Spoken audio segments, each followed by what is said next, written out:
Ya me iba a enojar con usted. Vamos. Ahora nos toca ver ya la farmacología de las dislipidemias y con esto hacemos un pequeño link ya para terminar con, bueno, ya terminamos con la parte cardiovascular y respiratoria, pero con esto hacemos el link hacia el sistema endocrino, que es lo que vamos a ver desde ahora.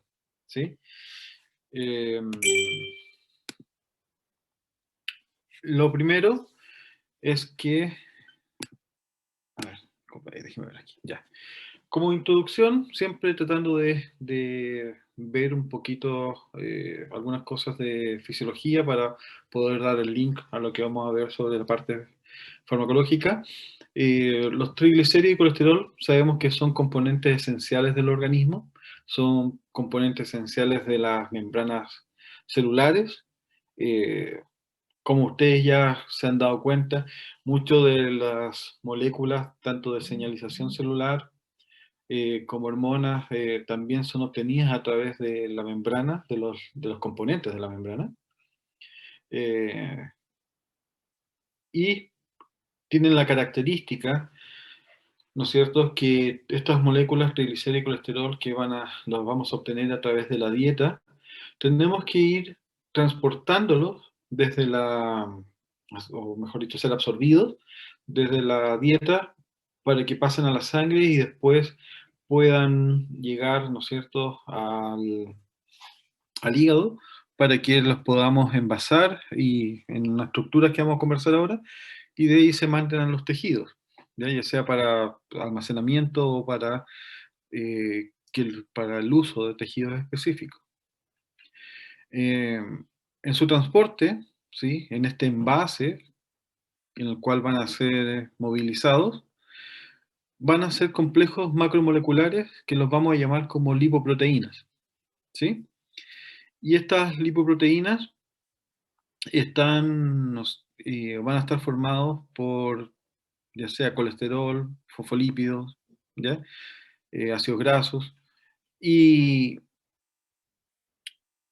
van a estar rodeados por una pequeña, ¿no es cierto?, por unas capas de fosfolípidos y algunas proteínas que se van depositando en la superficie, que los denominamos como apoproteínas, y que van a ser vitales para poder ser reconocidas tanto por el sistema inmune como por las células objetivo, para que puedan ser internalizados, ¿sí? Poder obtener las moléculas para, para su uso. Ahora, cuando alguna de estas mm, metabolismos, parte del metabolismo de los lípidos, se ve alterado, ¿sí?, y esto va a tener una traducción clínica que lleve, por ejemplo, a un aumento de la cantidad de lipoproteínas en la sangre. Esto vamos a llamar como una dislipidemia, ¿sí? Ahora, las cifras de colesterol sérico, ¿ya?, y de ciertas lipoproteínas, se ha visto que son importantes eh, como factores predictivos para morbimortalidad por enfermedad cardiovascular. Si bien ha ido variando, ¿ya?, y eso siempre hay que tomarlo con mucho cuidado, la importancia y tal vez eh, los valores los cuales se van o podrían considerarse como alterados y que podrían ser predictores, ¿no es cierto?, de algún riesgo de cardiovascular, eh, se han ido depurando con los estudios clínicos más grandes, ¿sí? Eh, no me voy a adelantar porque lo voy a ir viendo en las siguientes diapositivas, ¿sí?, para ahondar en este concepto. Vemos que las concentraciones elevadas de lipoproteínas ricas en colesterol contribuyen al desarrollo de enfermedades arteriales. Se ha visto que solo el colesterol es responsable del 60% de la enfermedad del corazón y alrededor del 40% de los infartos cerebrales. Esto quiere decir finalmente que la alteración en la capacidad que tenga el organismo para poder ir almacenándolas usándolas y almacenándolas, finalmente eso va a hacer que haya un aumento de estos circulantes y eso finalmente lleve a lo que habíamos conversado en otras clases, a generar alteraciones en el medio vascular y que puede llevar, por ejemplo, a una aterosclerosis, ¿sí? En formación de una placa de ateroma y alterar, ¿no es cierto?, el correcto flujo de sangre hacia los tejidos. Entonces, como les decía, una hipercolesterolemia, podemos estar hablando entonces de una enfermedad arterial y de esta enfermedad arterial pasar a un infarto o al miocardio, a un accidente cerebrovascular, a una oclusión periférica, ¿sí? De los cuales en países industrializados, por ejemplo en Estados Unidos, es responsable de 1/3 de las muertes, alrededor de, en Estados Unidos, de 500.000 muertes por año se asocian a este tipo de patologías, y se sabe que alrededor de 5 millones de personas eh, tienen síntomas en algún momento relacionados con alteraciones arteriales derivados de hipercolesterolemia, lo cual, como siempre les digo, obviamente hay un efecto también sobre la población que es importante, pero también es sobre los costos directos e indirectos que llevan al sistema de salud, porque obviamente, imagínense, 60.000 millones de dólares en Estados Unidos gastados solamente para esto, significa que tal vez hay políticas de salud que se podrían eh, derivar estos recursos para otras cosas que podrían también ayudar de mejor manera. Por lo tanto, si bien bueno, en Estados Unidos es más complejo por el concepto que tienen de mercado. Oh, no estoy grabando. Bueno, Recording in disculpen, la grabación progress. va a partir desde ahora, ¿ya? Eh, Acá, por ejemplo, estamos un poquito menos atados a eso y se han hecho grandes avances que tal vez los vamos a ir viendo a largo plazo, para tratar de disminuir la ingesta de alimentos ricos en, ¿no es cierto?, en ácidos grasos y azúcares. Ustedes saben, ¿no es cierto?, de la ley de etiquetado, ¿sí? Ustedes, yo creo que ya todos están más o menos al tanto de esta y los efectos que está teniendo ya se están empezando a ver, tal vez no completamente, pero sí, yo creo que lo vamos a ir viendo entre 5, 10, 15 años más, ya cuando la población infantil eh, llegue a estas etapas más adultas. En Estados Unidos es mucho más difícil porque el mercado tiene, ¿no es cierto?, y las grandes corporaciones tienen un peso político tal vez más grande que lo que tienen acá.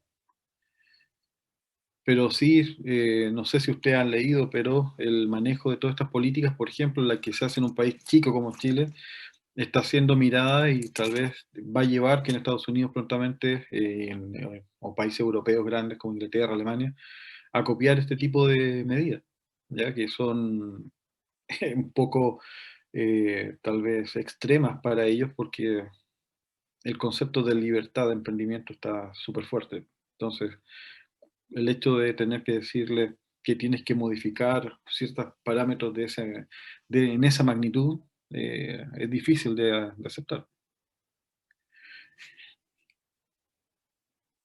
De hecho, no sé si alguno de ustedes tiene algún hermano chico, pero los niños son los primeros que aceptan este tipo de medidas y mis hijos, no sé, 5 años, o bueno, mis hijos tienen ya 13 y 11 y no me dejan tomar bebida, ¿ya? O sea, porque el concepto que se le ha pasado, eso, bueno, en Estados Unidos ya está un poco más eh, distribuido.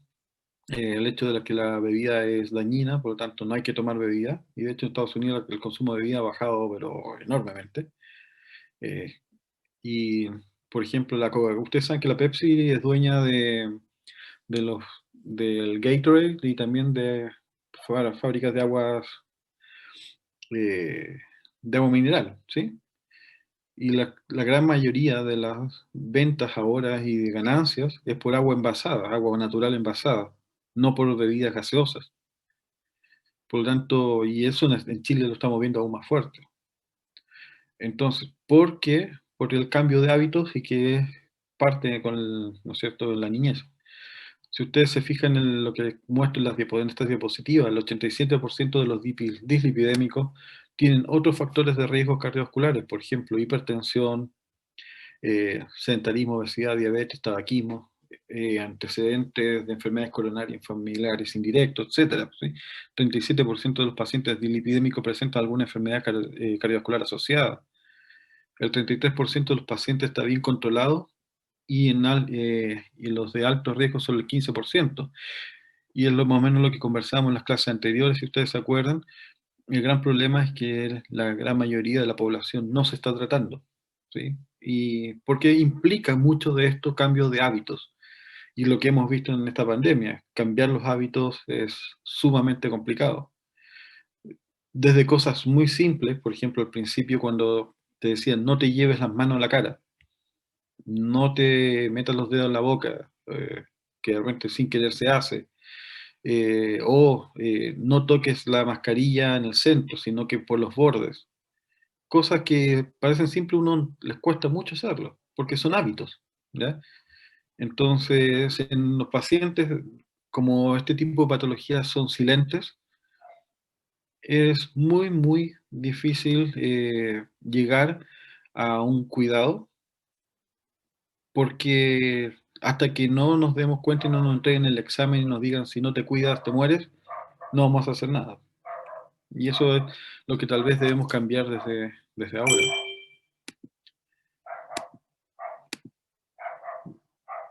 Ahora, eh, se ha visto, y en general las terapias que vamos a ver en la segunda parte de la clase, tienen como objetivo, mejorar el nivel sérico de lipoproteínas, ¿ya? De tal manera que eso pueda llevar a disminuir los riesgos de progresión de presentar alguna enfermedad arterial. Y de esa manera seguir con esta cadena que es salvar vidas y disminuir los costos médicos asociados o clínicos asociados con todas estas patologías. De tal manera que la eficacia del tratamiento reductor de lípidos será óptimo cuando paralelamente se actúe sobre estos parámetros, ¿sí? El tratamiento de enfermedades concomitantes, la reducción de ingesta lipídica y la eliminación de factores de riesgo. De esa manera vamos a poder disminuir el desarrollo de las lesiones ateroscleróticas. Ahora, el transporte de lipoproteína en la sangre, ¿cómo lo vamos a hacer? Como les decía, en general vamos a tener tres tipos principales en estas lipoproteínas que van a ser transportados: triglicéridos, fosfolípidos, colesterol, que muchas veces también está mezclado obviamente con los ácidos grasos libres. Si bien el ácido graso libre nosotros lo tomamos como el producto final, pero también puede estar presente en estas. ¿Por qué van a ser importantes transportarlo? Porque sabemos que son un almacén de energía, son componentes estructurales de la membrana y van a ser materia prima para la elaboración de compuestos importantes que van desde los ácidos biliares, hormonas esteroidales, moléculas de transmisión de señales intracelulares, por ejemplo, para las prostaglandinas y leucotrienos, de tal manera que esto tiene que ir circulando. Y como les decía al principio, van a ser estas tres moléculas, cuatro tipos de moléculas que van dentro de estas lipoproteínas, eh, que van a ser rodeados, ¿sí?, por apoproteínas,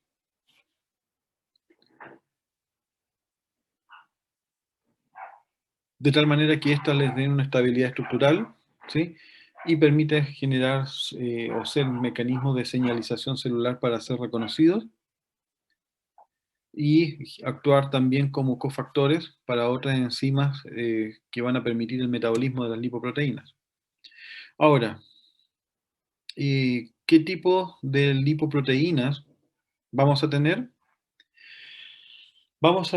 Tal vez ustedes más o menos conocen estos esta nomenclatura, HDL, LDL, ¿ya? Y, y los VLDL son los tres principales que aparecen en todo instructivo, literatura. Se han determinado algunos también como IDL, que son los intermedios, ¿ya? Lípidos de densidad intermedia, pero no son tan comunes.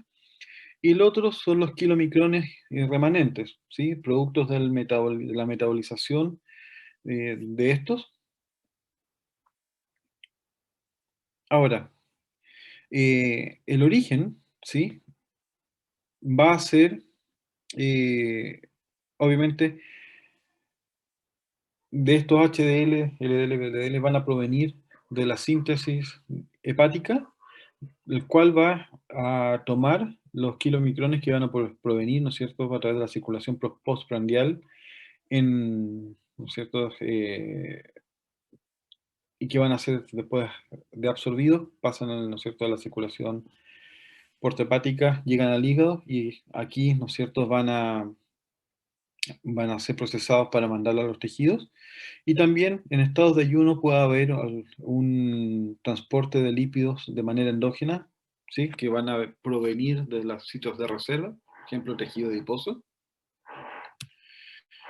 Ahora, cuando hablamos de la vía exógena, hablamos del origen, principalmente que es la dieta, donde vamos a incorporar los triglicéridos, el colesterol y los ácidos grasos libres.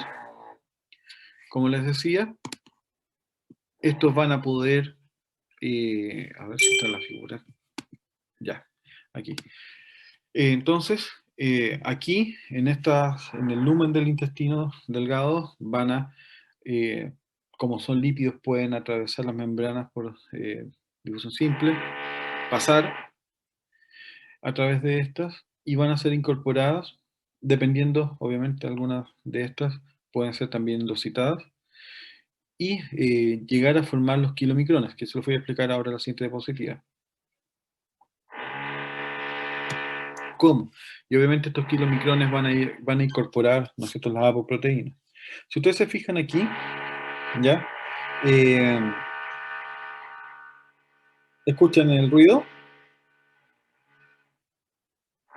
Están taladrando arriba. Sí, sí, se escucha un poco, profe. Es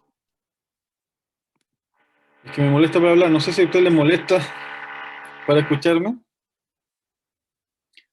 Si no, sigo nomás. A mí no, ¿Ya? siga. Ya. Entonces, fíjense bien. A ver. Qué divertido. Ya, acá tenemos el ciclo, ¿ya?, de de las lipoproteínas, en los cuales tenemos la vía exógena, como les decía, que va a venir a través de los lípidos de la dieta, y la vía endógena, ¿sí?, que va a traer consigo, ¿no es cierto?, la movilización desde las reservas. Y aquí vemos, ¿no es cierto?, el endotelio vascular, que va a llevar finalmente a los tejidos, ¿sí? Ya sea grasa, músculo o los tejidos blancos para su utilización. Ahora, lo que vemos acá, el intestino, aquí ustedes se muestra en azul, y vemos la circulación biliar, que va a permitir, ¿no es cierto?, la solubilización de los lípidos para que actúen de mejor manera las enzimas pancreáticas para poder degradarlos. Ahora, desde aquí, ¿no es cierto?, vamos a secretar los kilomicrones, ¿ya? En los cuales, si ustedes se fijan, estos kilomicrones pueden, estos kilomicrones tienen una característica. El kilomicrón que pasa de la dieta, este puede pasar a la circulación portohepática, ¿ya?, y ser endocitados para procesarlo, como también algunos pueden llegar y pasar de largo e ir a la circulación sistémica.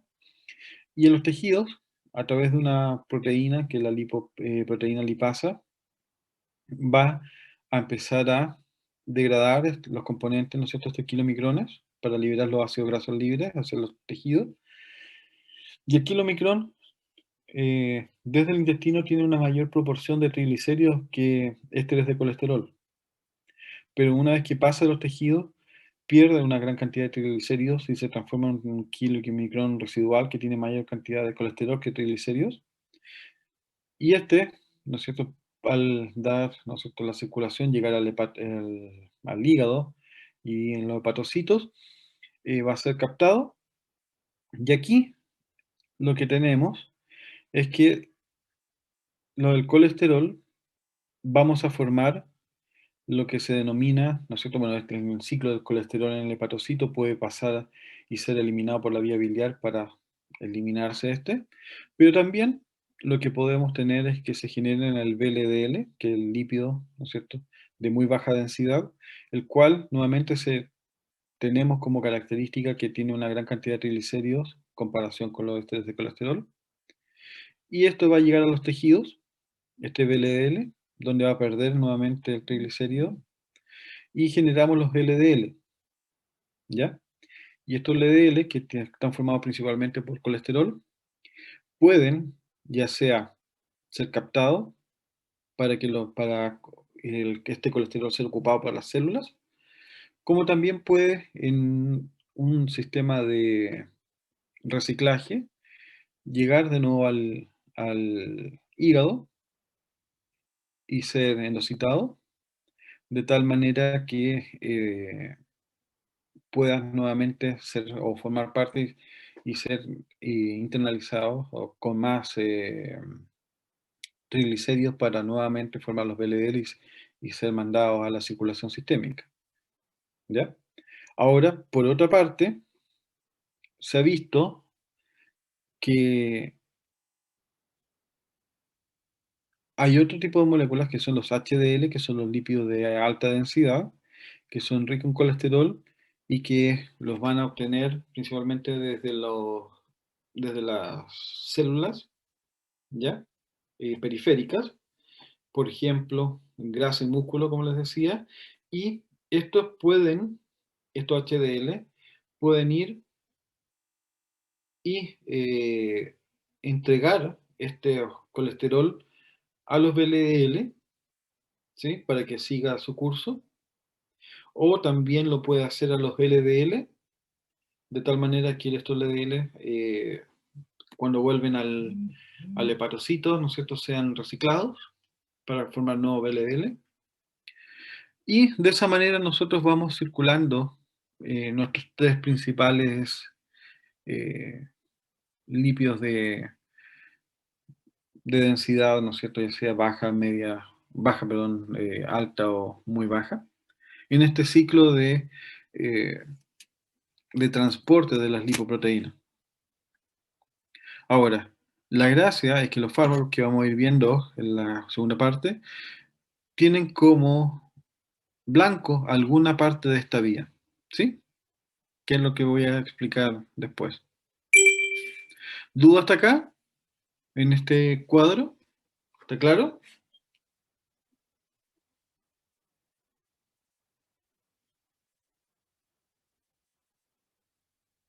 Sí, profe. ¿Sí? Ya. Ahora,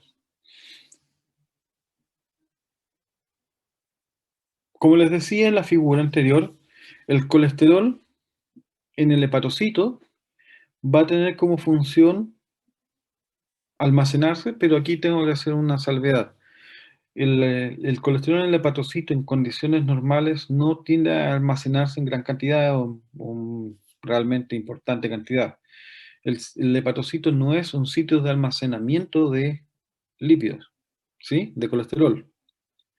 Lo va a hacer cuando el sistema sobrepasa su capacidad de metabolización y de transporte. Por eso, cuando uno habla de que un paciente puede tener hígado graso, eso se debe a que la cantidad de ingesta de lípidos es tan grande que sobrepasa la capacidad del hepatocito para poder empezar a procesarlo y mandarlo al tejido adiposo, así que empieza a almacenarlo.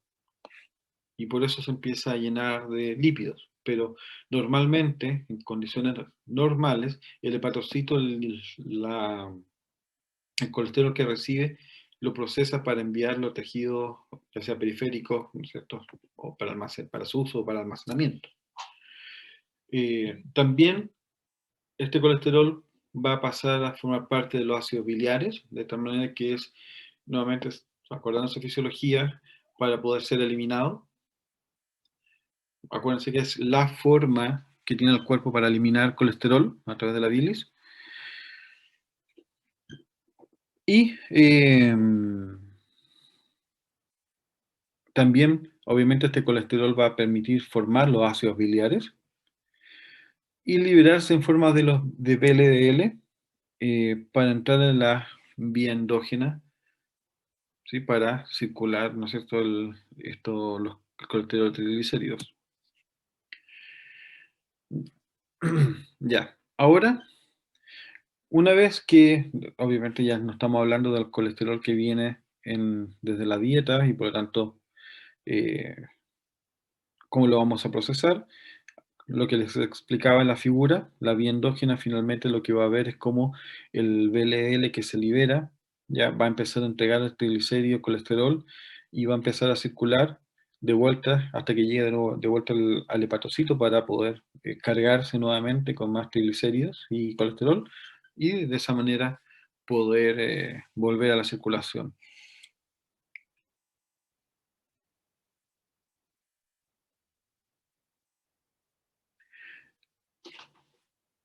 Entonces, una de las cosas importantes que tenemos que tener presente en este punto es que, como les decía en la figura, todas las terapias finalmente que tienen como fin disminuir las concentraciones de lipoproteínas tienen como objetivo actuar sobre los receptores para el LDL, ¿sí? De tal manera que ya sea a través de la inhibición de la liberación o de la síntesis o de la captación, podamos disminuir estos para poder finalmente disminuir los riesgos asociados eh, al aumento, ¿no es cierto?, de colesterol y triglicéridos circulantes. Ya. Esto entonces como resumen para que lo tengan presente, kilomicrón, que es lo que es el VLDL, el LDL y el HDL, ¿sí? Ya. Entonces, según esto, la importancia de la hiperlipoproteinemia están asociadas a las alteraciones, ¿no es cierto?, al metabolismo lipídico y que van a tener como consecuencia aumento en el colesterol, triglicéridos o de ambos y que pueda llevar finalmente a un aumento de los riesgos de patología, especialmente cardiovasculares.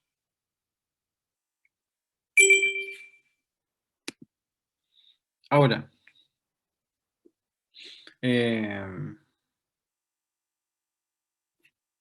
ya,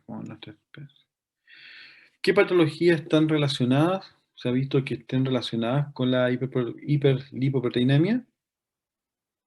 Obviamente, eh, aterosclerosis, sí que eso más o menos lo hemos conversado ampliamente, ¿ya? El riesgo, ¿no es cierto?, de que se depositen y finalmente terminen formando una placa que lleve a la obstrucción del flujo sanguíneo, del correcto flujo sanguíneo. La pancreatitis, ¿sí? Y los xantomas, que ustedes se acuerdan, son lesiones cutáneas producidas por depósitos de lípidos.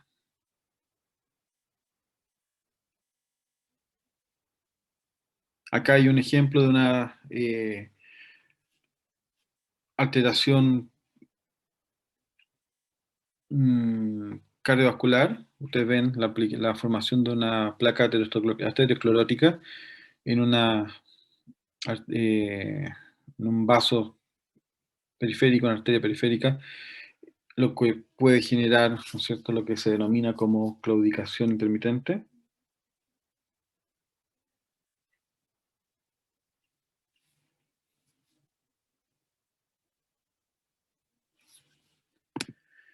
Aquí tienes un ejemplo de los exantomas, depósitos de triglicéridos en la piel y tendones.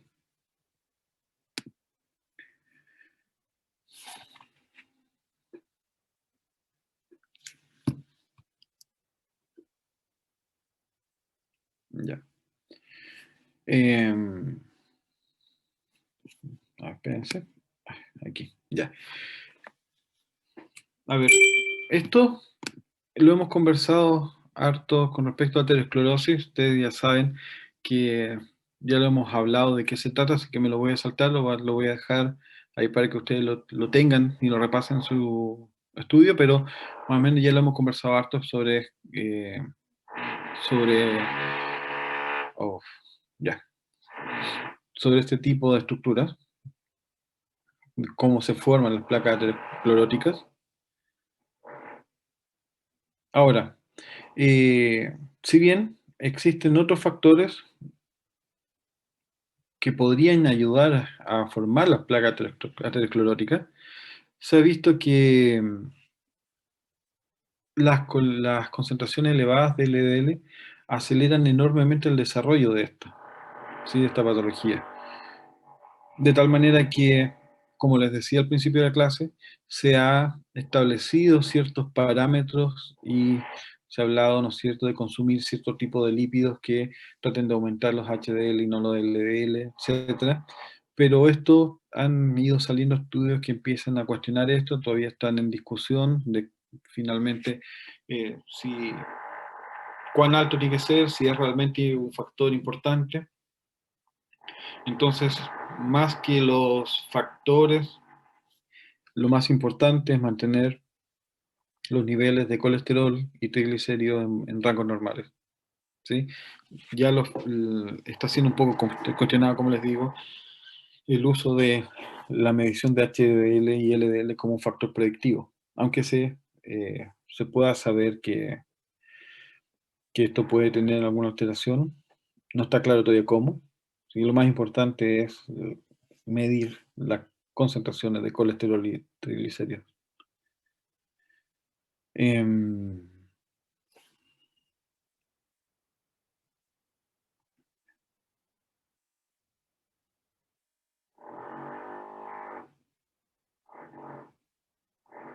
es que este lo mismo, así que lo voy a pasar.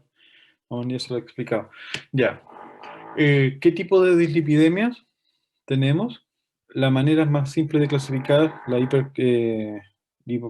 o clasificar las hiperlipoproteinemias eh, se basa en la medición de concentraciones plasmáticas de triglicéridos y colesterol, y se establece más o menos que el nivel de hipercolesterolemia es cuando es mayor a 200 miligramos por decilitro, y la hipertrigliceridemia mayor a 200 miligramos por decilitro. Por lo tanto, obviamente hablamos de una hiperlipemia mixta o combinada cuando ambos valores están altos. Y eso obviamente, según cuán alterados estén, ya claramente se ha determinado que son predictores altos para poder padecer una enfermedad cardiovascular. Entonces, aquí las dislipidemias podemos hablar de primaria o secundaria, dependiendo si hablamos primarias, ¿no es cierto?, cuando son determinadas por factores genéticos o ambientales, y las secundarias cuando están relacionadas con ya sea algún factor relacionado con una patología, una enfermedad, como la diabetes, obesidad, alcoholismo, insuficiencia renal crónica, síndromes nefróticos o hipotiroidismo, por alguna alteración en la dieta, o por el consumo de ciertos fármacos que pueden llevar y causar, ¿no es cierto?, las dislipidemias, como los diuréticos, los beta bloqueadores, estrógenos, anticonceptivos orales, glucocorticoides o los retinoides. Con respecto a un ejemplo de la dislipidemia diabética, se ha visto que presentan altos niveles de lipólisis, aumento de la síntesis hepática de VLDL, aumento de niveles circulantes de triglicéridos y disminución de los niveles de HDL. Ahora, frecuentemente se van combinando una o más características, ¿sí? Por ejemplo, en las primarias, ¿sí? Se ve la elevación de las lipoproteínas y que esto podría tener una base genética o familiar, también relacionados con algunos factores ambientales, por ejemplo, derivados de la dieta y del estilo de vida del paciente. Eh, y se van a agrupar principalmente, según la clasificación, en 6 tipos de fenotipos, ¿ya?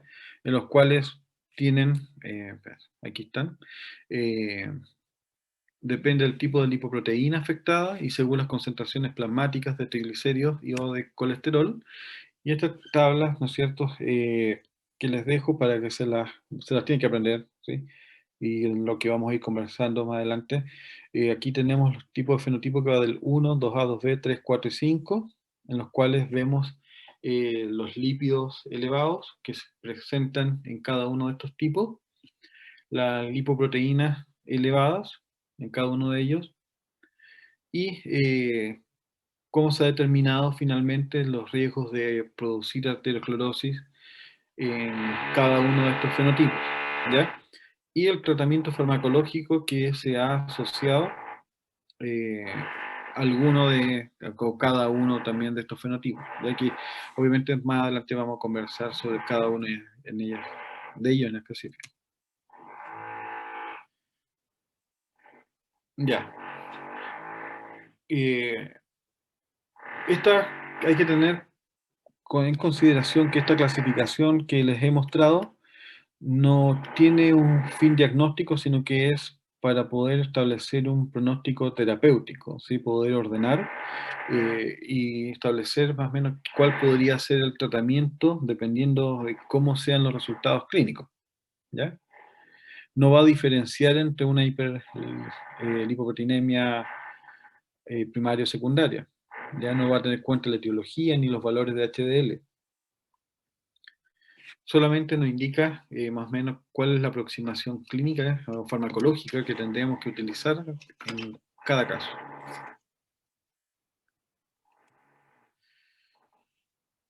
Ahora, también hay alguna clasificación de las hipercolesterolemias o hiperlipidemias, ¿sí? En las cuales están separadas según las alteraciones genéticas y fisiopatológicas que permitan diferenciar entre las formas primarias y secundarias. Obviamente tiene escasa utilidad práctica, pero no es malo de todas maneras nombrarlas, ¿ya?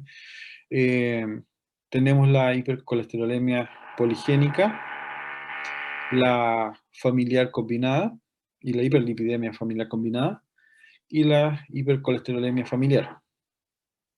Y que dan cuenta, obviamente, de alrededor del 90% o más de los tipos de hipercolesterolemia de origen genético.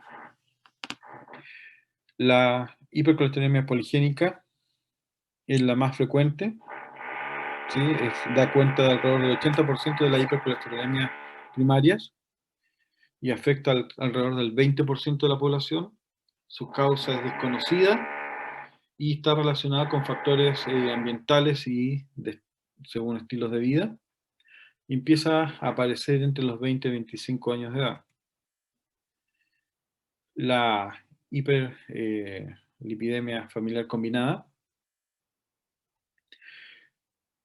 da cuenta alrededor del 10 al 20% de los pacientes con alguna cardiopatía isquémica, o mejor dicho, alrededor del 10 o 20% de los pacientes con cardiopatía isquémica presentan algún tipo de lipidemia, de este tipo de lipidemia.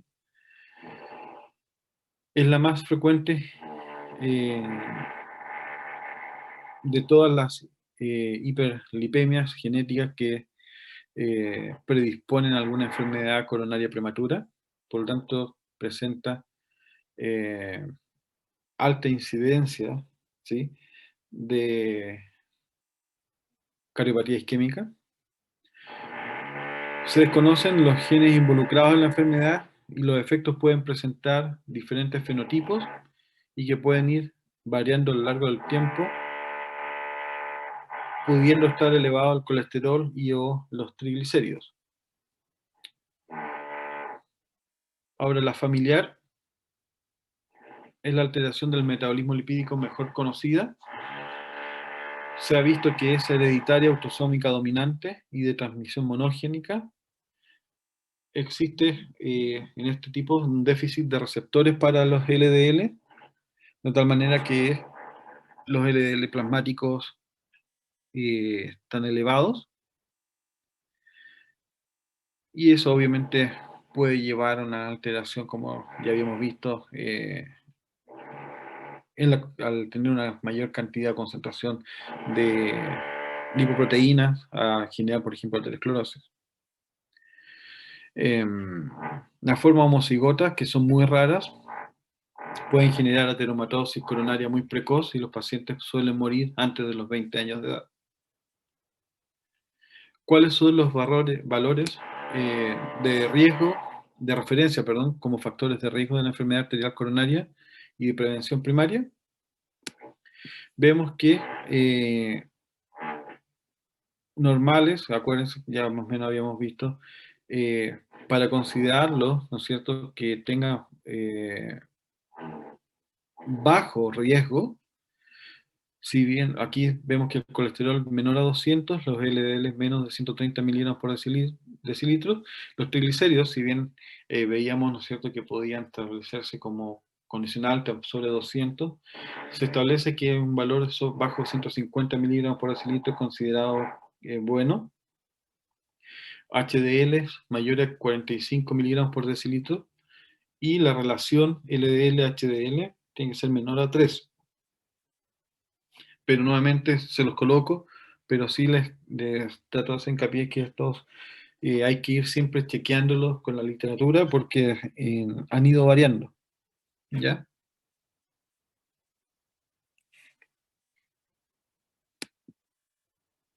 Y su valor predictivo también ha ido variando.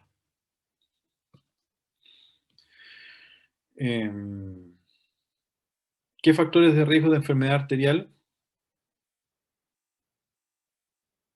podemos presentar según, por ejemplo, estilo de vida, ¿sí?, las características bioquímicas y fisiológicas que se ven y las características personales?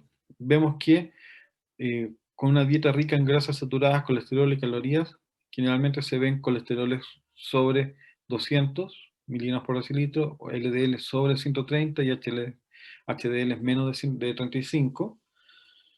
Y las características generalmente se empiezan a presentar con personas mayores a 45 años en hombres y mayores a 55 en mujeres. En el tabaquismo, ¿sí?, sabe que esta persona obviamente tiene a generar hipertensión arterial, y que pueden también acentuarse después de la menopausia.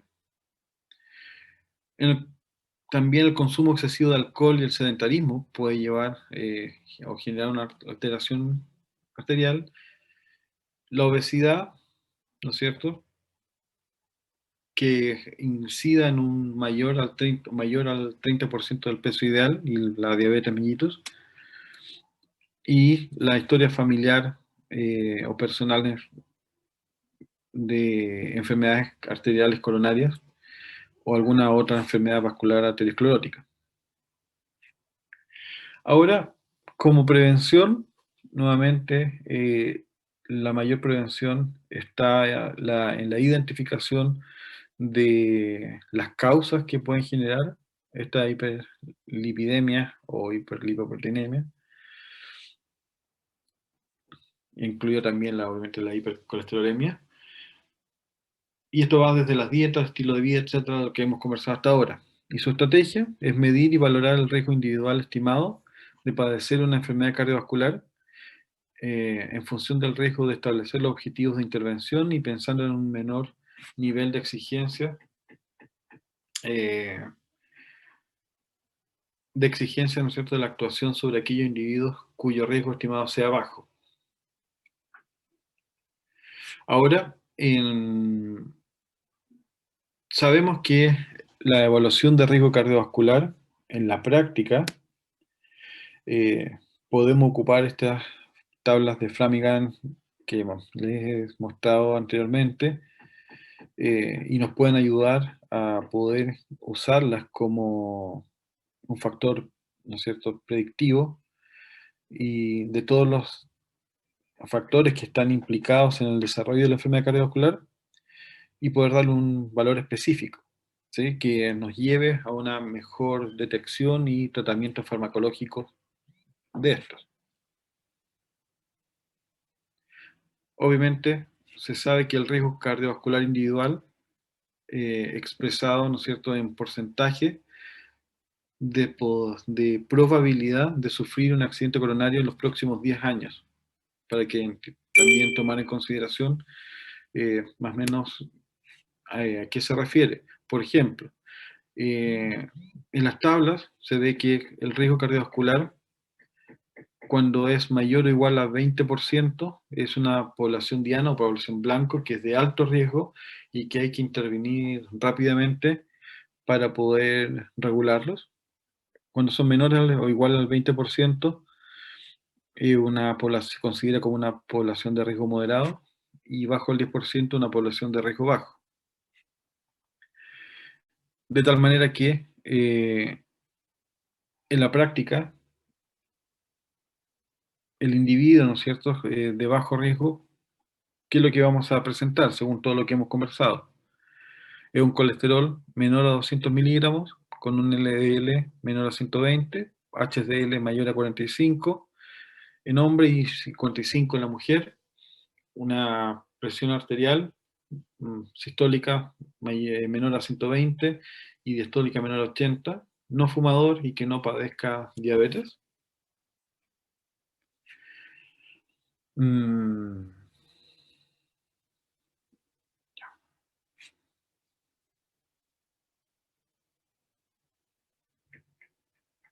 Bueno, esto es más o menos lo que ya hemos conversado, sí lo voy a saltar para que ustedes después lo vean en su clase, o sea, en su estudio, perdón. Ya. Ahora, con respecto a los tratamientos, ¿sí? Lo primero que vamos a ver es que al disminuir, ¿no es cierto?, la hiperlipidemia, queremos prevenir la morbilidad y la mortalidad, ¿sí?, especialmente cardiovascular, y poder llevar, ¿no es cierto?, nuestros valores o estos parámetros que les nombré antes de riesgo cardiovascular, pasarlos, si estamos en alto, llevarlos a moderados y finalmente a un bajo, de tal manera que implique, ¿no es cierto?, que puedas tener una vida, ¿no es cierto?, eh, sin un riesgo, ¿no es cierto?, de sufrir alguna lesión arterial. Ahora, cuando el riesgo cardiovascular es alto, generalmente se da una dieta de 2 meses y si se ve que las LDL están sobre 160 miligramos por decilitro, se da un tratamiento farmacológico que lo vamos a ver en la siguiente diapositiva, con el objetivo de llevar los LDL bajo 160. Cuando el riesgo es moderado, si la dieta, ¿no es cierto?, una dieta de 3 meses, si el LDL está mayor a 190 miligramos por decilitro, se da un tratamiento farmacológico para bajar el LDL. Y riesgo cardiovascular bajo, evitar que el paciente obviamente pase a riesgo moderado y en general, ¿no es cierto?, son pacientes que no van a tener ningún factor de riesgo cardiovascular importante, por lo tanto solamente se realiza seguimiento.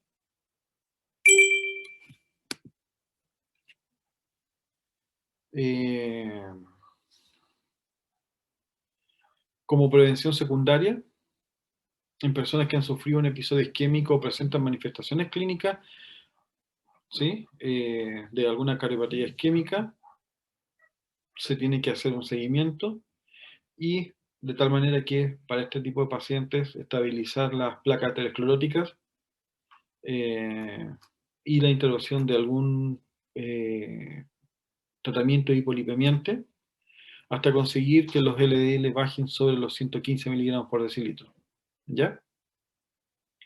Por lo tanto, nuevamente con LDL sobre 130, una dieta más tratamiento, y entre 115 y 130 se puede hacer una dieta más un posible tratamiento farmacológico, pero eso es más optativo. Ya. Obviamente la reducción de la grasa en la dieta tiene como fines disminuir, ¿no es cierto?, la ingesta de grasas saturadas y ayudar a mantener el número de receptores de LDL elevado, o sea, que empiecen a bajar. Obviamente, el control dietético ideal implica un alimento que tenga entre 20 y 30% de grasas, 55 o 60% de hidrato de carbono y 15 a 25% de proteína. ¿Ya? No sobrepasando, en algún caso, los 35% en cantidad de grasas.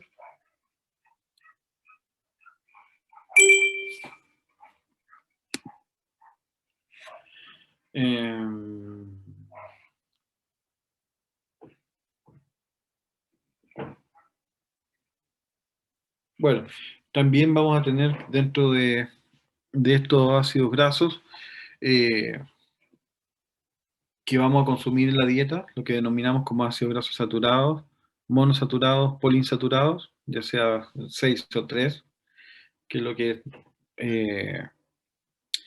vemos que principalmente, si ustedes se fijan, las grasas saturadas, que le llamamos, disminuye la síntesis de receptores para los LDL, por lo tanto aumentan los LDL y los colesterol. Las monosaturados son las que más se pide consumir por las que generan disminución de LDL y colesterol y se denominan como cardiosaludables.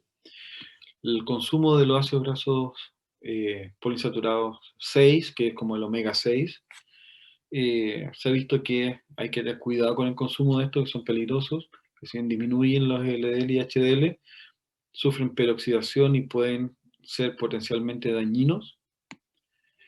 En cambio, los omega 3, ¿no es cierto?, estos ácidos grasos poliinsaturados 3, disminuyen los triglicéridos, tienen efectos antitrombóticos, antiinflamatorios y se denominan como lípidos de cardioprotección.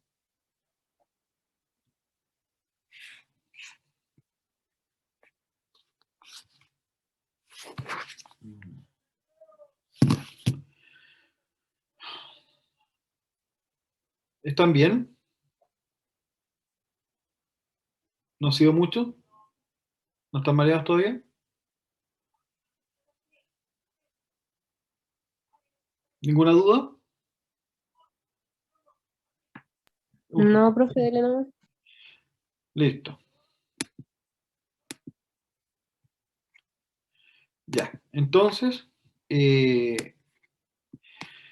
eliminación de los factores de riesgo, que va a ser principalmente, ¿no es cierto?, el fin de toda terapia, partiendo para personas, ¿no es cierto?, que tengan, consuman cigarros, ¿no es cierto?, el tabaquismo, uno de los principales factores de riesgo, la hipertensión, sobrepeso y la falta de ejercicio físico, de tal manera que podamos disminuir los niveles totales de colesterol y aumentar los niveles de HDL.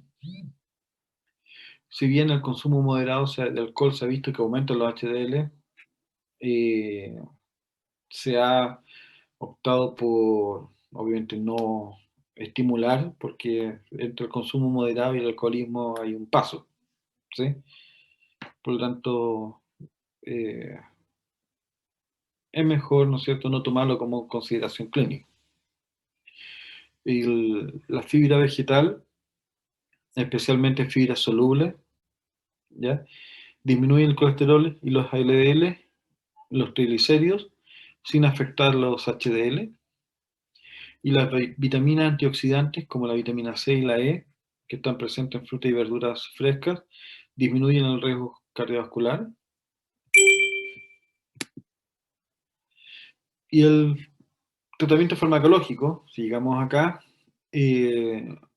está destinado, como habíamos visto, para la hiperlipoproteinemia secundarias, que puedan tener origen, por ejemplo, de pacientes diabéticos con hipotiroidismo o con pacientes que estén bajo el consumo de algún tipo de fármaco, ¿sí? Por ejemplo, un corticosteroide, de tal manera que podamos corregir la causa.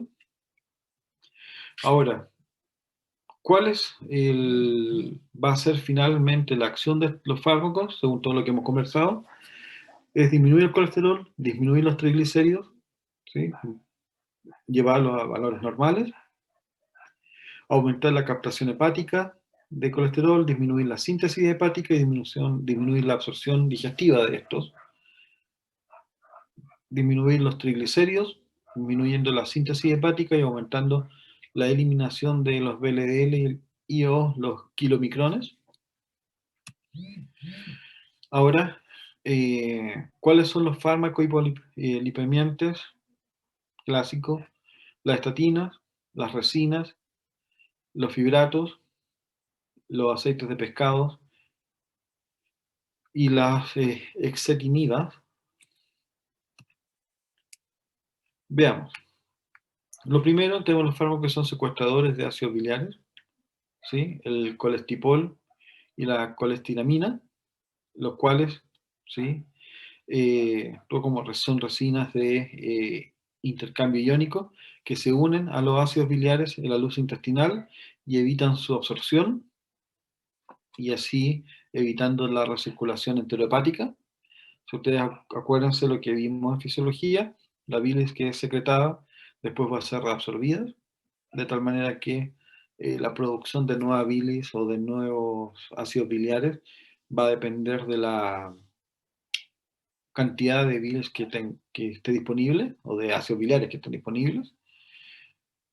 Por lo tanto, si uno asume que da un fármaco que capta el ácido biliar y permite su eliminación por las heces, el hígado va a empezar a producir más ácidos biliares, por lo tanto ocupando el colesterol que esté en exceso para producir más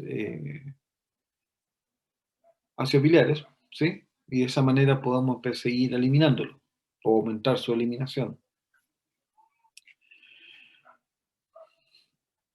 De tal manera que como la resina no se absorbe, aumente la excreción fecal de los ácidos biliares, el hígado aumenta la síntesis de estos para reponer los perdidos, ¿ya? Aumentando la actividad de la HMG-CoA reductasa, va a utilizar más colesterol, disminuir el colesterol intrahepático, aumenta la captación hepática y incrementa la población de receptores LDL, de tal manera que aumenta la concentración plasmática de colesterol y LDL. Disminuye la concentración plasmática de colesterol y LDL. ¿Estamos de acuerdo? Que es lo que estamos acá, en la figura. Las resinas van a actuar en esta parte, de tal manera que permita que eliminemos los ácidos biliares, que obviamente colesterol. Indicaciones: aumentar el colesterol ante aumento, ¿no es cierto?, de colesterol y LDL, unas hiperlipidemias, por ejemplo, tipo 2B, 2A, perdón, y 2B, van a reducir los niveles plasmáticos de colesterol y LDL en un 20 o un 30%, sin apenas modificar los niveles de triglicéridos y de HDL. El uso de las resinas más las estatinas que vamos a hablar ahora van a ser muy eficaces para reducir el colesterol LDL hasta un 50 o 70% respectivamente. Sus efectos adversos están relacionados con, a veces, generar un aumento en los VLDL y triglicéridos, en especial en pacientes que padecen hipertrigliceridemia. Reduce la absorción intestinal de compuestos lipídicos, de tal manera que las vitaminas liposolubles, la A, la D, la E, la K, que son de absorción intestinal, no se van a, o se van a absorber menos, por lo tanto puede generar esteatorrea. Algunos fármacos como los digitalicos anticoagulantes o clorotiacidas pueden ver reducida su absorción intestinal. Y obviamente la solución para esto es la administración 1 hora antes de la comida o 4 horas después, de tal manera que no su acción no esté relacionada en el proceso, ¿no es cierto?, de absorción de los alimentos.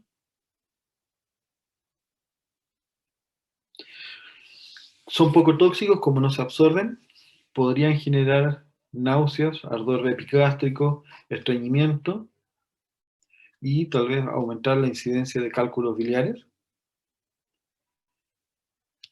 No consumir o consumir en el rango de entre 5 a 30 gramos por día. Obviamente tienen malas características organolépticas, ¿sí? De tal manera que se suelen combinar con zumos de naranja para evitar esto.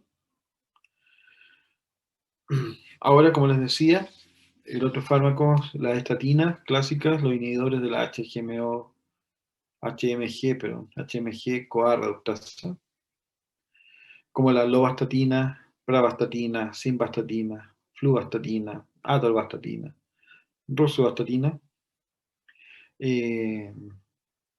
son los más eficaces y mejor tolerados para tratar la hiperlipidemia.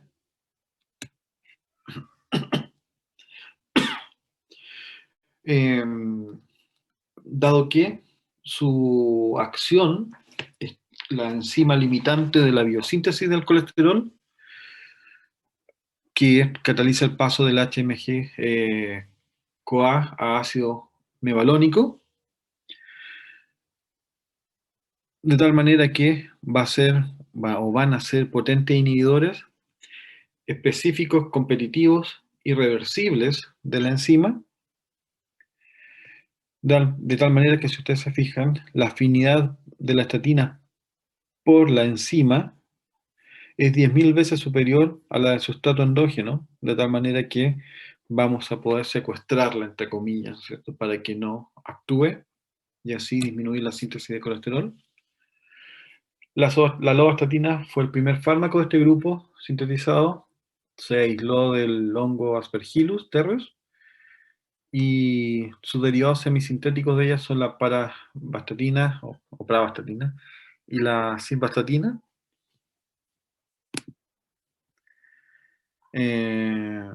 Obviamente la atorvastatina, la fluvastatina y la rosuvastatina son compuestos sintéticos. Y su mecanismo de acción finalmente es bloquear la síntesis hepática de colesterol al no poder catalizar la enzima, la conversión a ácido mevalónico que después se ha transformado a colesterol.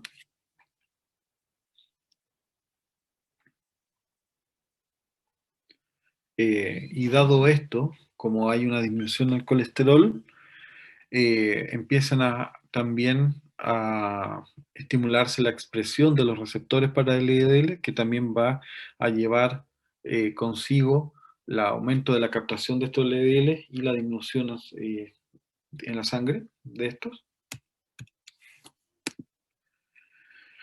Por lo tanto, un aumento de la síntesis y número de receptores de LDL lleva a un aumento de la captación celular de LDL y disminución de la concentración de estos. Una disminución de los VLDL y triglicéridos por disminución de la producción hepática de VLDL, porque el colesterol, ¿no es cierto?, es una de las partes, uno de los componentes vitales de estos. De tal manera, entonces, en nuestro esquema, aquí tenemos las estatinas, van a reducir la producción de colesterol, por lo tanto vamos a tener una menor producción, ¿sí?, de LDL, de los VLDL y por consiguiente también de los LDL. Y por otra parte, bueno, podríamos tener con el uso, como decíamos en las diapositivas anteriores, con las resinas, disminuir mucho más eficientemente y rápida la reducción de colesterol.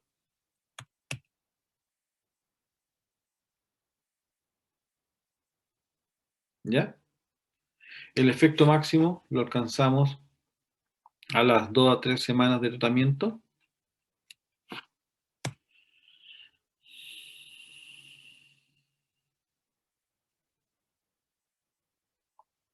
se ha visto que en potencia la rosuvastatina es mayor, la que tiene mayor potencia, mayor que la atorvastatina, y esta mayor que la simvastatina y que la lovastatina, y esta mayor que la provastatina y la fluvastatina, en ese orden. Eh, También se ha visto que las estatinas mejoran la función endotelial, aumentando la producción de óxido nítrico, actúan como antioxidantes y barredores de radicales libres, reducen la inflamación, evitando la adherencia y posterior migración de los monocitos, tienen acciones antitrombóticas, inhiben la agregación plaquetaria y la producción de tromboxano, potencian la acción antiagregante del óxido nítrico, aumenta la fibrinolisis por aumento de la síntesis del activador del plasminógeno tisular, disminuyen la actividad del inhibidor del activador PAI-1,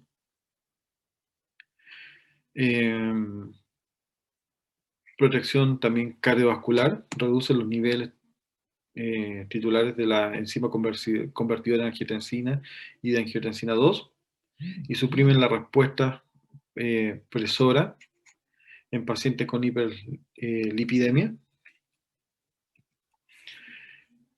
Ayudan a la estabilización de las placas de los ateromas, evitando la adherencia y posterior migración de los monocitos, inhiben la captación y acumulación de ésteros de colesterol por los macrófagos, previenen la oxidación de los LDL, atenúan la proliferación de células musculares lisas en la íntima vascular, inhiben la secreción de metaloproteinasas presentes en las células espumosas y que podrían intervenir en la rotura de la placa fibrosa.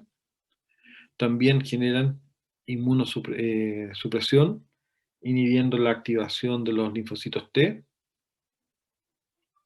Por eso se usan la estatina en algunos casos de patología de leucemia. De tal manera que son indicados especialmente útiles en las hiperlipoproteinemias 2A y 2B, en la hipercolesterolemia 2A, uso de, como habíamos visto, estatina más resinas, disminuye los LDL en alrededor de un 70%.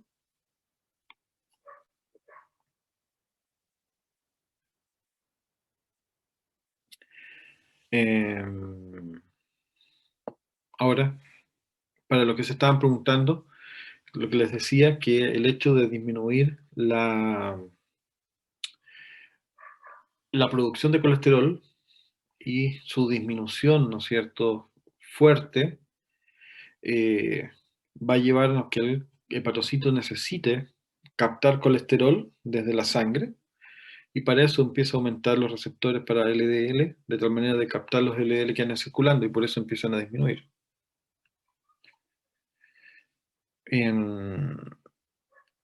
Sus efectos adversos son, dentro de los fármacos hipolipemiantes, son los mejor tolerados.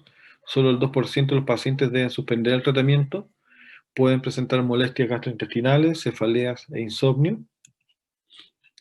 Pueden generar hepatopatías, que es la reacción adversa más frecuente y está directamente relacionada con la dosis.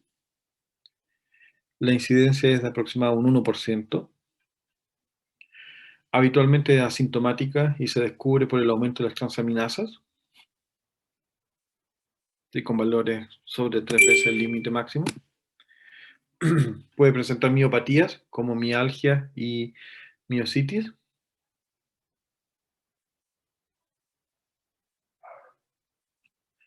También rabdomiolisis, ¿ya?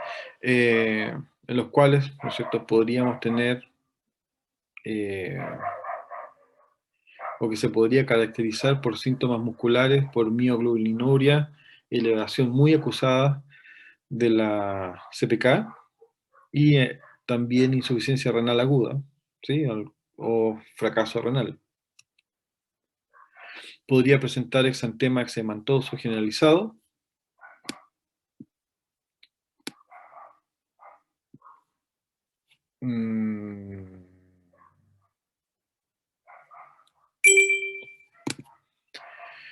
De tal manera que en su uso, algunos consejos y precauciones es la toma nocturna ya que la síntesis de colesterol es mayor por la noche.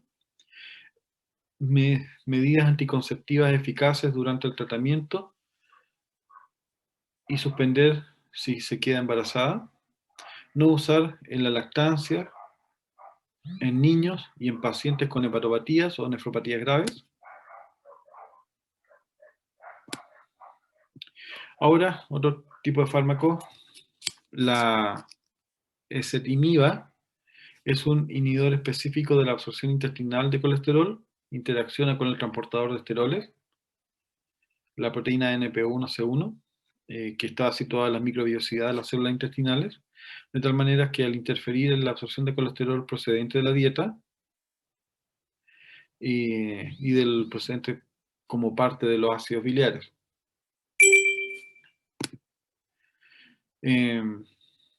De tal manera que va a haber una menor incorporación de colesterol a los kilomicrones, ¿sí? Y a un menor aporte hepático de colesterol intestinal, lo que conlleva un aumento de la expresión de receptores para LDL, y eso lleva, ¿no es cierto?, al descenso del colesterol plasmático. No va a afectar la absorción de triglicéridos, de ácidos grasos, ácidos biliares, progesterona, etinil, estradiol o vitaminas liposolubles como la A y la D.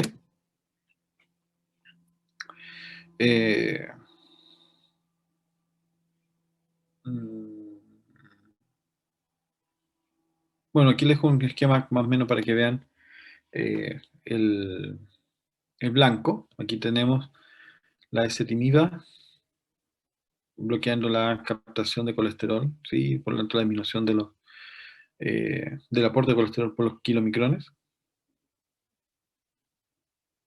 y obligando, ¿no es cierto?, a una mayor captación de LDL.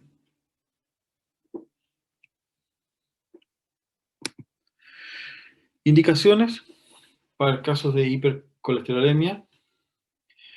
Estos fármacos ezetimiba asociada con estatinas en pacientes no controlados con la estatina sola reducen 1/3 la dosis habitual de estatinas, de tal manera que reduce los niveles de LDL en cerca de un 20%, y en asociados con estatinas alrededor de un 50%. Como monoterapia, se necesita como coayudante a la dieta. Pacientes con citoesterolemia familiar homozigótica.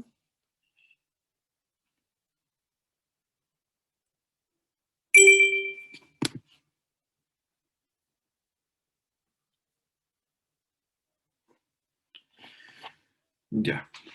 El siguiente, los fibratos.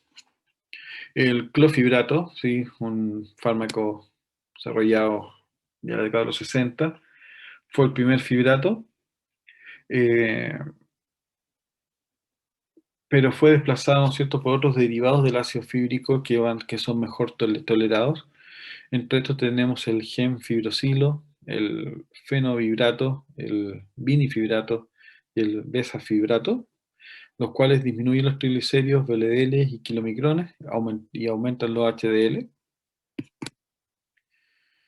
Su mecanismo de acción está relacionado con la disminución de la síntesis hepática de triglicéridos y por lo tanto la secreción de VLDL. Aumenta la actividad de las enzimas implicadas en la beta-oxidación mitocondrial de los ácidos grasos en el hígado y en el músculo esquelético. Aumenta el catabolismo de los triglicéridos, aumentando la expresión de la lipoproteína endotelial, disminuyendo el contenido de triglicéridos y los kilomicrones y VLDL. Disminuye la lipólisis de los triglicéridos en el tejido adiposo, disminuye la captación de ácidos grasos por el hígado, disminuyendo los VLDL.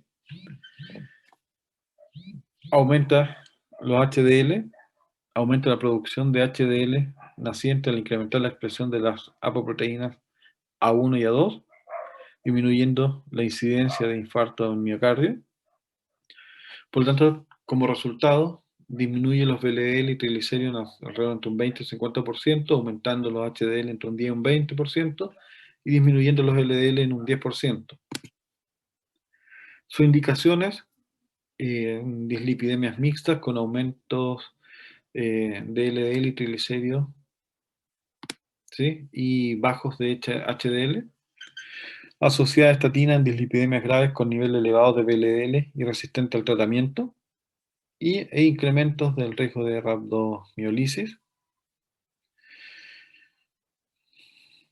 En pacientes con bajos niveles de HDL, como la dislipidemia diabética, disminuye los niveles de ácidos grasos libres, aumenta los HDL y mejora la sensibilidad periférica a la insulina y el control glicémico, aumentando la lipólisis, aumentando la síntesis hepática de VLDL, aumentando los niveles circulantes de triglicéridos y disminuyendo la HDL.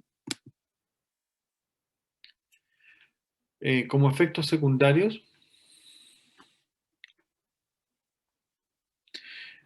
tenemos mialgia,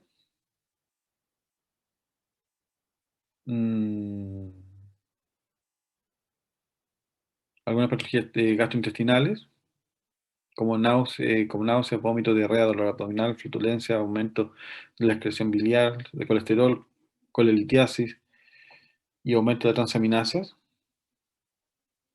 Trastornos cutáneos como prurito, exantemas, urticaria, alopecia. Trastornos hematológicos como anemia y leucopenia. Trastornos neurológicos como cefalea, inestabilidad, visión borrosa y fatiga. Y disminución de la libido e impotencia.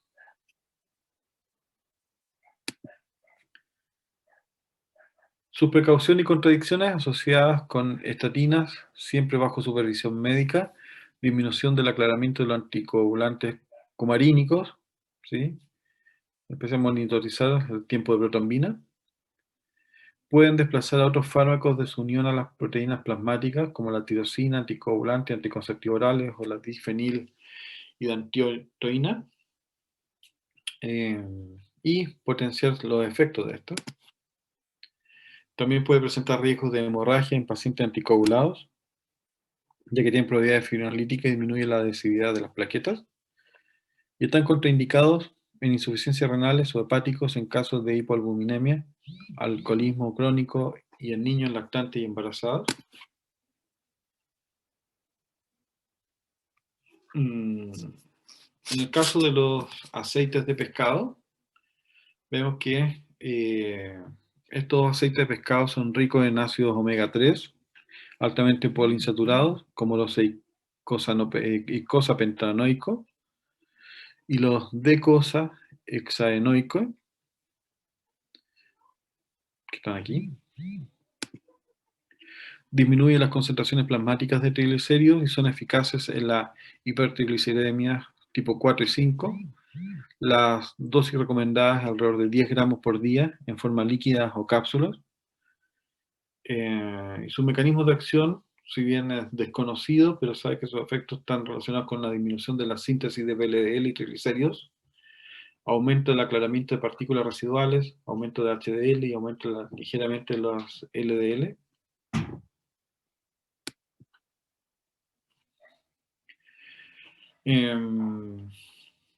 Datos epidemiológicos han mostrado que el consumo habitual de pescado azul reduce cardiopatía isquémica y la complementación de la dieta con ácido omega 3 mejora la supervivencia en pacientes infartados, ¿sí? Probablemente por sus potentes efectos antiarrítmicos. Los aceites de pescado presentan efectos beneficiosos cardiovasculares como antitrombóticos, antiarrítmicos y antiinflamatorios. Obviamente es como antitrombótico porque disminuye la síntesis tromboxana 2.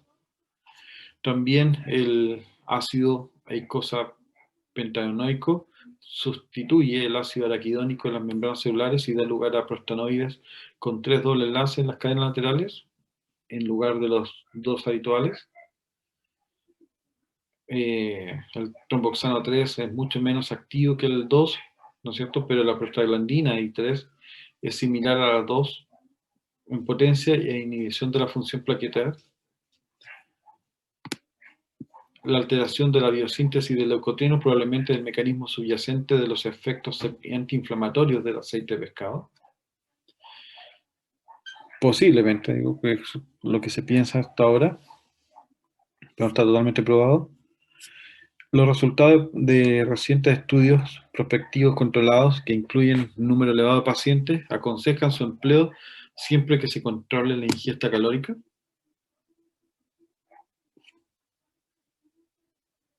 Oh,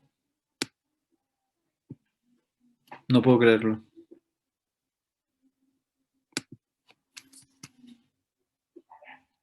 La pasamos toda hoy día. Recording stopped. Eran 92 diapositivas. Pensé que no íbamos a alcanzar. Ya, bueno, quedamos hasta acá. Yo creo que ustedes ya están mareados también. Fue larga. Con respecto a esto, es súper importante porque hice una introducción un poco lateral al principio, pero el manejo de la dieta rica en grasa es sumamente importante y hay que pensar, porque tal vez uno no lo toma en consideración, es que todo es sumativo, ¿sí? Entonces, consumir, ¿no es cierto?, un paquete de papas fritas no es el problema del paquete de papas fritas en sí, sino que es el consumo del paquete de papas fritas, la galleta, el pan, etcétera, etcétera, etcétera, ¿ya? Por lo tanto, es bueno que en vez o para no caer o tener que usar estos fármacos, es mejor prevenir y mantener unas dietas más equilibradas y saludables y no rico en grasas. ¿Ya? ¿Alguna duda hasta acá? ¿Ninguna? Bueno, que estén súper bien. Cuídense. Nos vemos la próxima semana. Acuérdense que la próxima semana tenemos las dos presentaciones, ¿ya? Y las dos presentaciones y los controles respectivos, ¿sí? Ya. Cuídense, nos vemos. Chao, profe, que esté bien. Igualmente. Chao, chao. Chao, Chao. profe. Chao, Chao. profe. Chao, chao.